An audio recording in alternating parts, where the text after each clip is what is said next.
There is a man in every organization, every social circle, every negotiation room, and nobody really notices him. He doesn't demand attention. He doesn't correct people when they talk over him. He sits back. He listens. He lets people believe whatever they want to believe about him. And then, quietly, completely, he wins. Not sometimes, almost every time. The people who dismissed him never see it coming. And here's what's strange. He knows they won't. That's the point. So the question isn't why some people get underestimated. The question is, what if the smartest ones are doing it on purpose? This channel exists for one reason, to show you the hidden mechanics behind human behavior. Not the surface version, the real version. The psychology that operates underneath every conversation, every power dynamic, every relationship you've ever had. Today, we're going inside one of the most counterintuitive strategies in existence. Being underestimated. Most people treat it as an insult, a problem to fix, a wound to the ego. But the most effective individuals in history, in warfare, in business, in social influence, have treated it as a gift. By the end of this, you'll understand exactly why. And you'll never look at quiet people the same way again. In 207 BC, a Chinese general named Han Xin was mocked by his own peers. Soldiers laughed at him. A butcher once publicly humiliated him in the street, forcing him to crawl beneath his legs. He didn't fight back. He didn't retaliate. He accepted it. The people around him drew a conclusion. This man is weak. That conclusion cost them everything, because Han Xin went on to become the greatest military strategist in Chinese history. He led armies that crushed empires.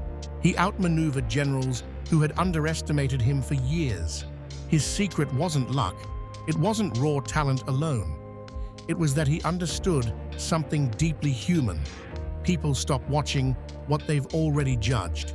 When you let someone believe they have you figured out, they stop paying attention. And when they stop paying attention, you gain freedom they don't even know they've given you. This is the first layer of the strategy. Invisibility by perception. You don't need to hide. You just need to give people a story, simple enough that they stop looking for another one. The moment they categorize you as soft, as average, as harmless, their guard drops, their analysis stops, and you move freely inside a space they think they control. The dangerous truth is that most people reveal exactly how much they underestimate others through how little curiosity they extend. They see what they expect to see, and they stop there.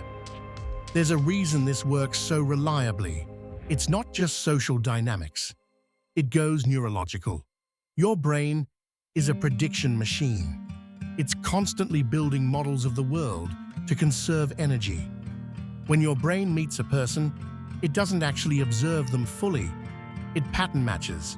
It takes a few data points and fills in the rest from memory, from bias, from expectation.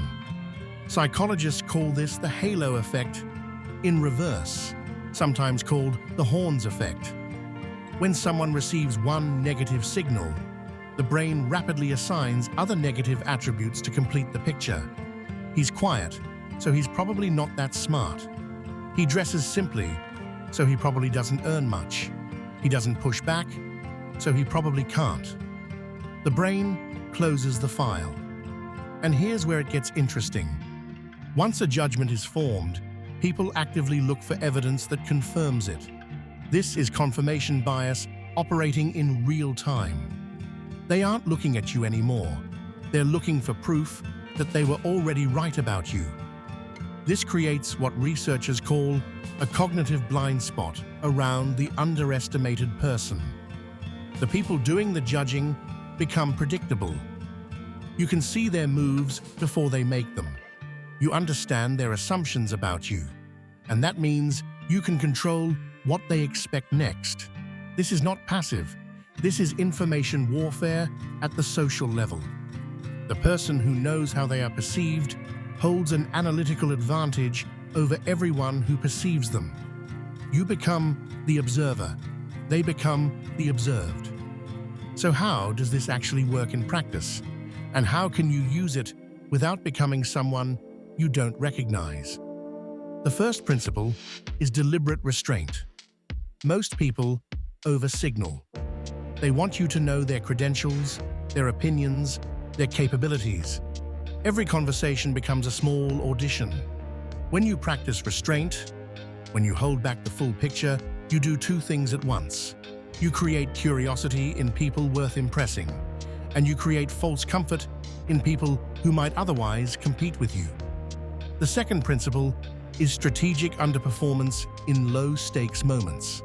This sounds counterintuitive, but if you demonstrate everything you're capable of in every small interaction, you become legible.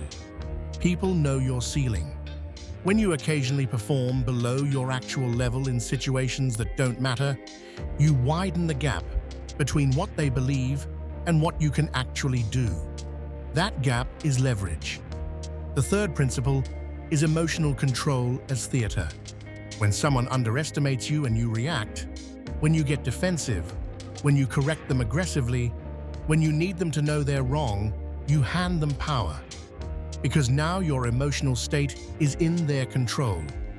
The person who can sit with being underestimated calmly without flinching is communicating something that most people can't fake, a deep security in who they are that doesn't require external validation.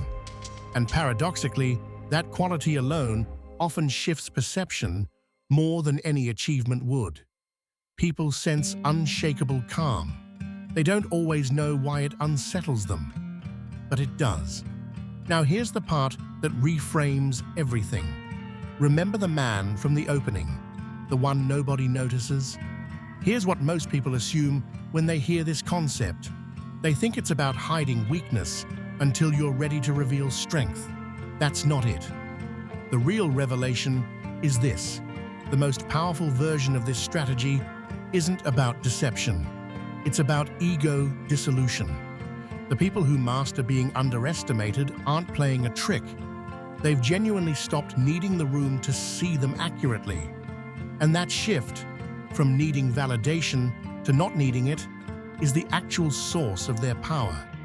Because when you no longer require others to confirm your value, you stop leaking energy into status performance. You stop making decisions to impress. You stop avoiding risks because of how they'll look. You move based entirely on what you know, not on what others believe. The underestimation becomes irrelevant, except as a tactical convenience when it suits you. The quiet man at the table isn't suffering in silence. He isn't waiting for his moment to be seen.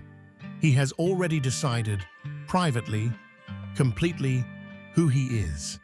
And that decision, made without witnesses, without applause, is the most dangerous thing in the room. You don't need anyone to know what you're capable of. You just need to be capable.